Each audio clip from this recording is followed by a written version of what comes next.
Hey, we'd like to take a minute to thank our sponsor, Isotope, makers of software and plugins for audio repair, mixing, and mastering. We use Isotope products here at the High Gain. It's an important part of how we've been able to bottle pure podcast gold week after week. And guess what? Isotope offers 1 free month of Music Production Suite Pro, which has all the tools you need to mix, master, and repair audio. Also, you can get 10% off all other software using the promo code FRET10. That's FRET10. All of this is at isotope.com, IZOTOPE.com.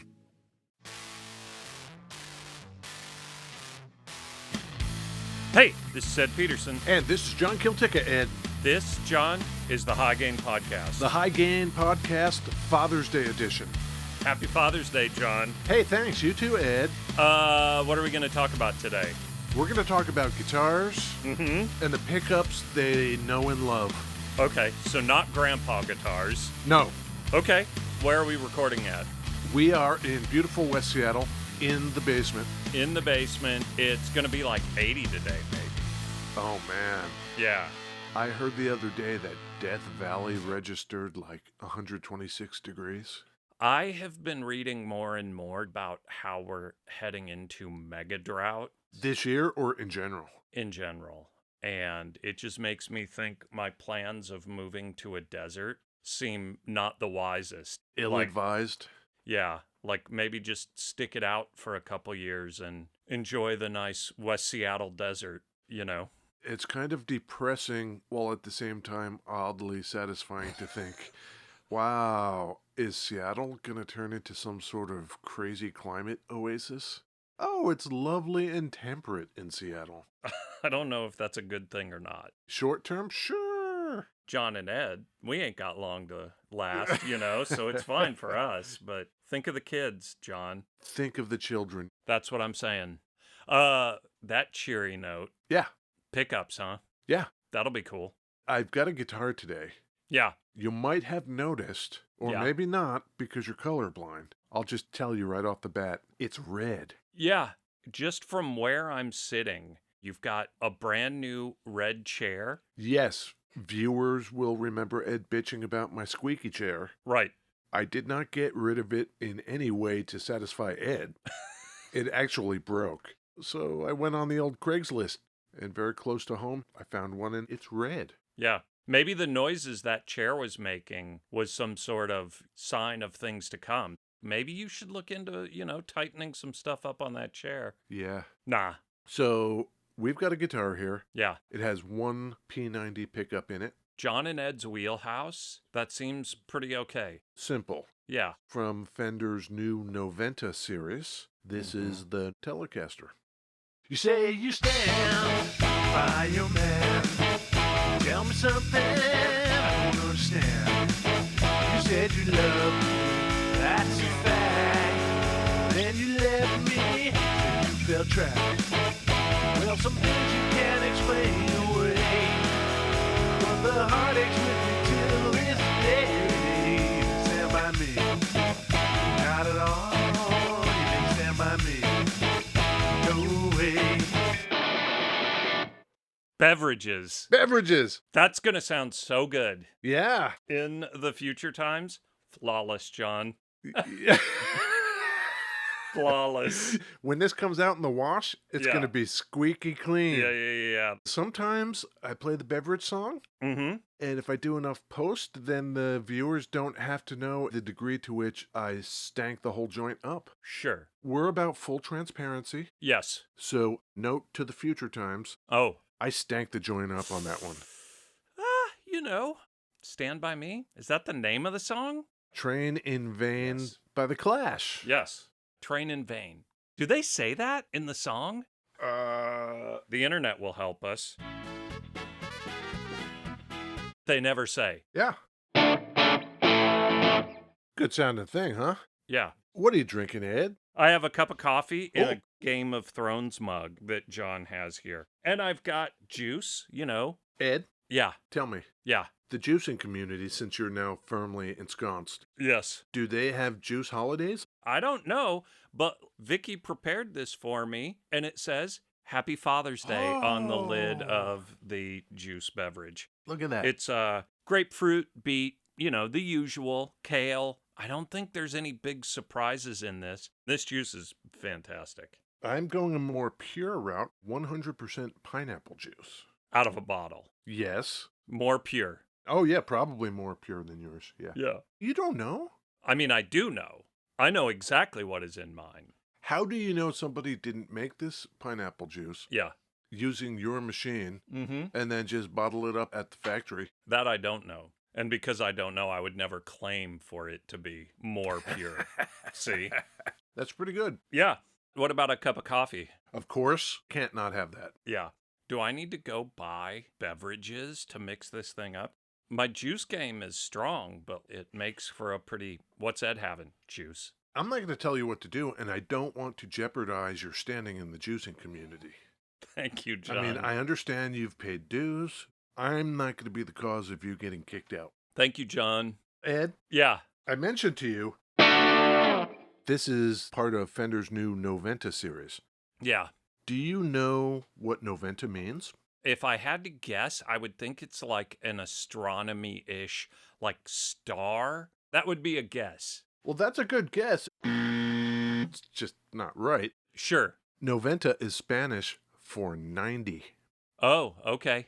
The entire Noventa series, Ed, revolves around the P90 pickup. The Telecaster has one of them, Yeah.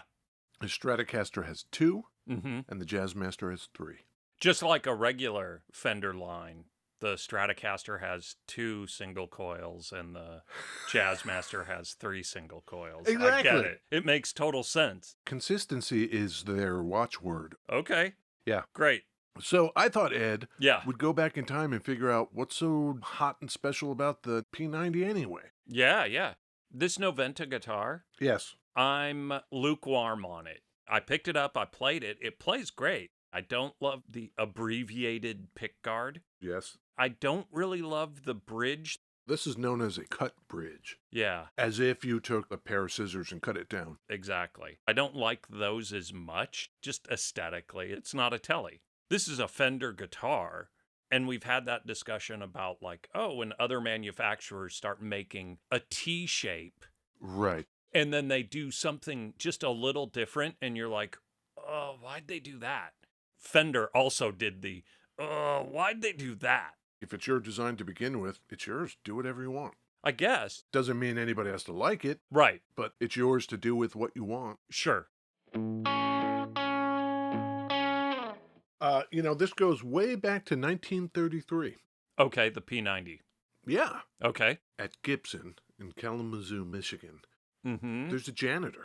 Okay. He's sweeping up pieces of wood from the guitars or emptying garbage cans of wire and stuff. Sure. It's a good job. He likes it. It's work. It's the Depression. Why not? Oh, for sure. In fact, he thinks, I should get my son a job here. Okay. His son's name is Walter. Man, I have been for the last 3 or 4 days down a Breaking Bad. I knew you were going to say that. Oh my God. I can't stop. I was up until 2 last night. I'm just going to have to restart it again after I'm done with it. Walter White, piece of shit. Well, luckily, this is not Walter White. Okay. This guy's name is Walter Fuller. Is he like 4? Is he 6 when he's getting this job sweeping up material? He starts in 1933. I have no idea how old he is. 9, 10? I don't know. That sounds absolutely right. He gets a job in the machine shop. Yeah. Heavy machinery with his little tiny Yeah. fingers. He can get in there and like... That's right. Unclog that for me. Exactly. Yep. Around this time, jazz guitar is becoming more and more a thing. Mm-hmm. Lead guitar is becoming more popular, and so people want things amplified. At the forefront of this is jazz player Charlie Christian, Great. Oh, no. 1916 to 1942. How about Walter Fuller? God. John. Okay, jazz guitarist Charlie Christian wants to be louder in the orchestra. Okay. He needs a pickup for his guitar. Gibson makes him one. To this day, it's called the Charlie Christian pickup. You can get remakes of these things. Perhaps you've seen it. The ends of it come to a point, and there's just a blade running through the middle of it. Sure. Problem was, way back in the olden days, there was not Alnico. Okay. They use cobalt steel. There's only one problem with that, Ed. Mm. You can't magnetize it to as great a strength as other metals that would come later, other alloys. So you have to compensate for that by making the magnet bigger. Okay. So imagine you've got what looks like a pickup on the top of your jazz box. Mm-hmm. It's a little Charlie Christian pickup. But underneath the top Yeah. of the guitar are two long pieces of steel. I wonder how much that thing weighed. 2 pounds. Wow. In the 1930s, Charlie Christian wants a pickup. It's going to cost him 2 pounds of weight. Wow. On the Richter scale, Yeah. want to guess? 14. 2.5. That's what you got for your 2 pounds. Wow. Little underpowered. Wow. Needless to say, Gibson and probably a lot of other people found this unacceptable Yeah. and set about working on ways to kind of mitigate that. Enter Walt. Yeah. By 1940, Walt is a designer. He's working his way up fast Skyrocket. to the top. Love it. They set him to working on this pickup problem. Mm-hmm. Hey, Walt, they need to be louder. They need to not weigh 2 fucking pounds. Okay. And we want to be able to put them in other guitars too. Walt comes up with a forerunner to the P90 called the P13. Weird. And they put this P13 in their budget model guitars just to try it out and see how it worked. How strong was the P13, Ed? 6. 6.5. Hell yeah. Hell yeah. And these are all approximate numbers. Sure. So he's getting there. Yep. Let's make it better. He's getting 6 out of something that weighs less, I'm presuming. Yes, because around that time, late 30s, 1940, Alnico is developed. Okay. Aluminum, nickel, and cobalt. It's an alloy that is much lighter and much stronger. Cool. So there's Walt. He's on his way, except he's not on his way. What's the matter? World War II. Oh, sure. Everybody has to stop what they're doing. So Gibson is shut down in terms of musical endeavors until 1945. Okay, so the war's over. Okay. Now Walter can get back to doing what he's doing. And the official P90 debuts 1946. You want to guess the range of the P90? Output? Yeah. The P13 was 6.5. 9? 8.5. Man. And they liked it well enough that it replaced all other Gibson pickups. Everything comes with the P90 in it. They didn't have humbuckers yet. They No. didn't have other single coil designs. They didn't have gold foils. No. Got it. As a side note, Walter would soon do well enough to be able to hire an assistant, Hey. our man Seth Lover. Great. What's Seth up to? Our man Lovey Oh, no. Left the building? left the factory, yeah.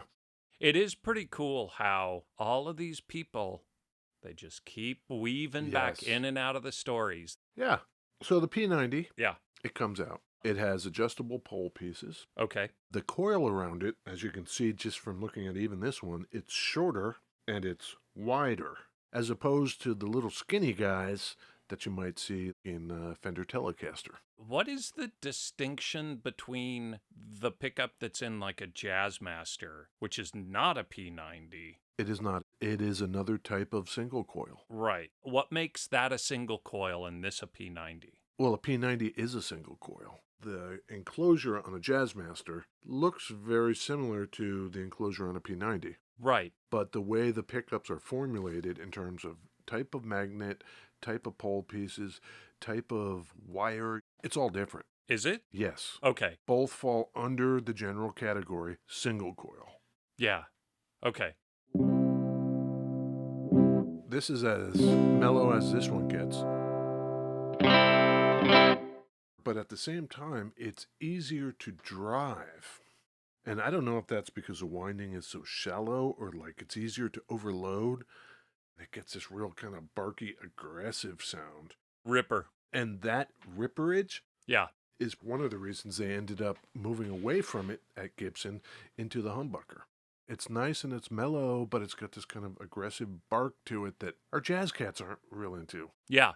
Whereas in 1949, when the ES-175 is introduced, it came with P90s. By the time the humbucker is introduced in 57, those get taken out and replaced with humbuckers. Sure. Of course, we should acknowledge that the chief benefit of a humbucker is less noise. Right. But there are those tonal differences that people have commented on over time. Next one of these episodes, Yeah.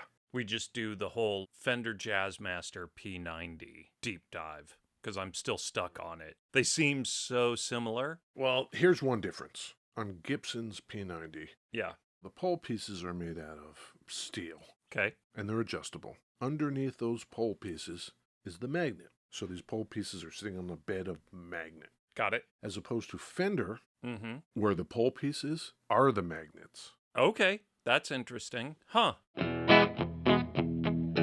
Ed brought a pedal, Ed brought a pedal, Ed brought a pedal, it's Ed's pedals. Ed, did you bring a pedal? I did. A Benson preamp. Ooh, in pedal form. Yeah. The Benson preamp. And the one I brought is the cool Thunder Road anniversary pedal. Ooh, pink paisley. Yeah. You know what I could do? What? I could spray paint this black. And then as I use it, the black would wear off and the paisley would pop through. How killer would that look? Crazy. That is a thing that I think is very cool. The people who bought the old paisley guitar and then probably in the 80s decided, oh, this is terrible. So they just rattle can it black and then that rattle can wears off and the paisley starts to pop through. Love it. I guess I don't have to ask you what Benson books this pedal as. It's a preamp. It's basically the preamp section of their Chimera amp, but with solid state. Yeah. Some light growl, that's nice. Our sort of light fuzz, transparent, overdrivey sort of thing has been the 1981. Yes. I have both, and I love them both. I think the biggest thing with the Benson is while the 1981 has just a single tone knob, Yeah. the preamp has a treble and a bass independently, and it's super useful. Ed has the pedal under his control. John did a cool thing where he gave me a line to put the pedal on my lap so I don't have to sit on the floor, which is how we've been doing it. What are the controls? We got a volume, Yeah. we got a drive, Yeah. we got a bass and a treble. Cool. I just put it noon on everything.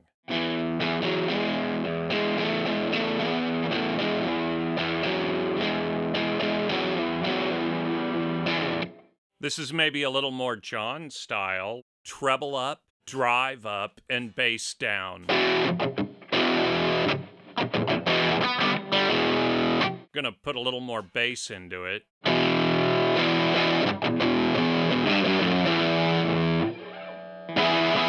Rolling the drive way back.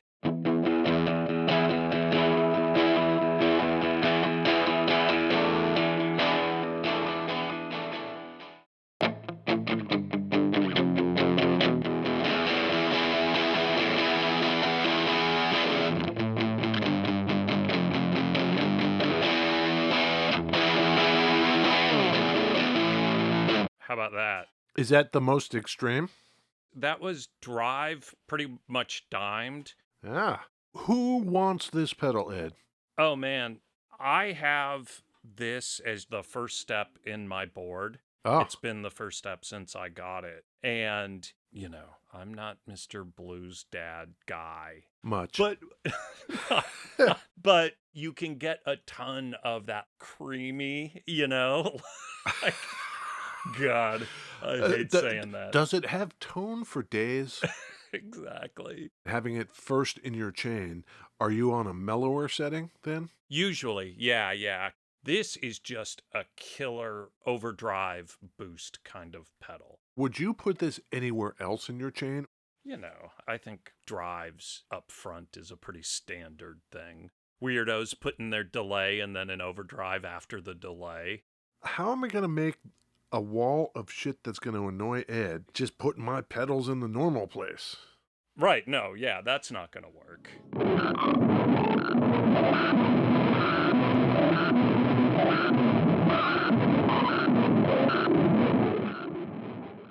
That was Ed's pedals. Yeah, Benson preamp. Benson preamp. Thanks for bringing a pedal, Ed. You're welcome. I thought that guitar, just picking it up and playing it, plays great. The neck is normal C shape, so there's nothing too fancy there. Yep. The frets are kind of medium jumbo. Yep. We talked about the half pick guard and the cut bridge. Yep. I think it plays like a Tele. It plays great. Okay, so this is $950, made in Mexico. Okay. So I guess what a person has to decide for themselves is the importance of a $950 Fender with a single P90 in it. The thing with P90s is they are mounted directly to the body of the guitar. Yeah. The resonance coming off the wood in the guitar does actually contribute some to the sound that the pickup creates. Of course, then you've got pedals and you've got whatever amp you're using. All that matters. I don't know, how much is a Les Paul Jr. these days? The Les Paul Jr. single pickup Epiphone, $379. I don't want to paint with too broad a brush, but I've played those inexpensive Epiphones and I've played inexpensive Fenders. And just from, memory, I think this one is made better. Stickers. That guitar is begging for stickers. Sticker magnet. Yep.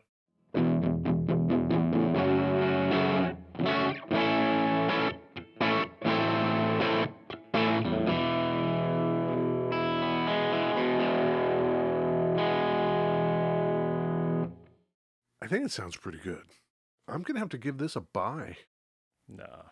You're going to deny? Yeah. I think the biggest thing is just aesthetically. Is it your thing aesthetically? And for me, the answer is just like no.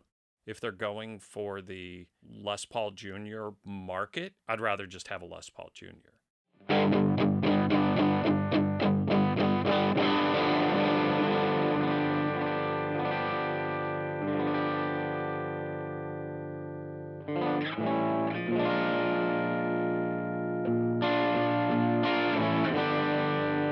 It's comforting at least to know that we're back to the hybrid buy or deny. Last week we were in the same camp. Oh, right. This week we Yeah. differ.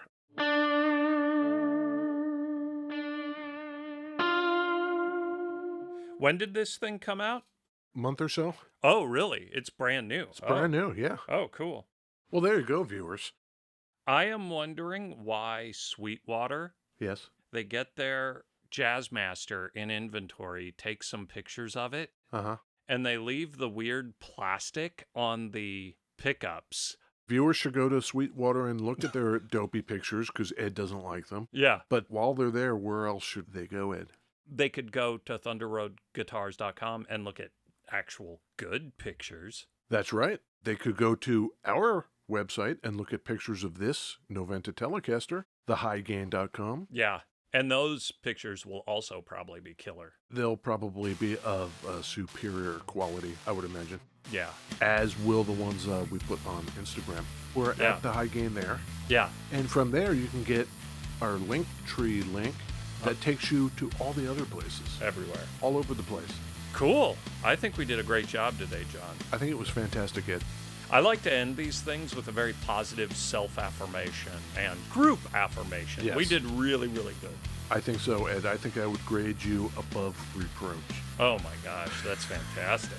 That's fantastic. Yeah. Happy Father's Day, John. Yep, you too, Ed. Okay, bye. All right, bye.